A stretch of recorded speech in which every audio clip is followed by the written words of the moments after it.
નમસ્કાર દર્શક મિત્રો, હું છું પરેશ ચૌહાણ. સૌરાષ્ટ્ર સમ્રાટની ચેનલમાં આપનું હાર્દિક સ્વાગત છે. નવરાત્રિ પર્વ અનુસંધાને વિસાવદર પોલીસ સ્ટેશન ખાતે શાંતિ સમિતિની બેઠક યોજાઈ.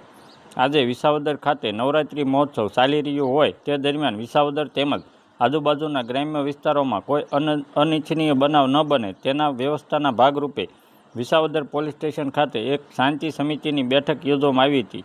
જેમાં વિસાવદરના વેપારીઓ, અગ્રણીઓ, આગેવાનો, પત્રકારો વગેરે ઉપસ્થિત રહ્યા અને નવરાત્રિ દરમિયાન કોઈ અઘટિત બનાવ ન બને તે બાબતે માર્ગદર્શન અને ચર્ચા કરવામાં આવી. બ્યુરો રિપોર્ટ શ્યામ સાવડા, વિસાવદર.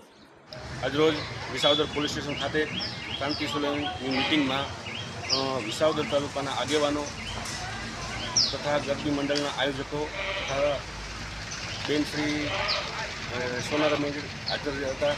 આ મિટિંગમાં આવારા તત્વો છે એમને મેડમ દ્વારા ખુલ્લી ચેતવણી જે આપવામાં આવી છે કે નવરાત્રિ દરમિયાન કોઈ બી એવા કામ ના કરે કે જેથી એને અટકાયતી પગલાં લેવા પડે, શાંતિથી તહેવાર થાય, જ્યાં જરૂર પડશે ત્યાં સહકાર દેશે એવી મેડમ દ્વારા બાંહેધરી આપવામાં આવી છે.